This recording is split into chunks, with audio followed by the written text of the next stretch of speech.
بسم الله الرحمن الرحيم. لا أقسم بهذا البلد وأنت حل بهذا البلد ووالد وما ولد لقد خلقنا الإنسان في كبد أيحسب أن لن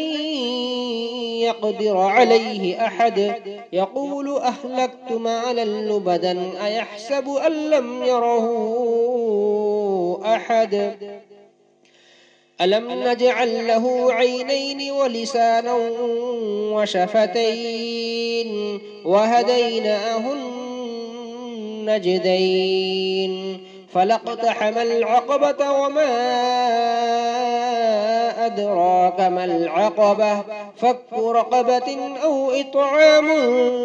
في يوم ذي مسغبة يتيما ذا مقربة أو مسكينا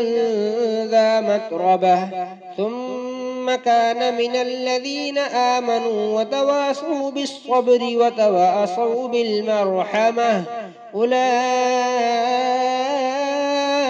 أصحاب الميمنة والذين كفروا بآياتنا هم أصحاب المشأمة عليهم نار مؤصدة.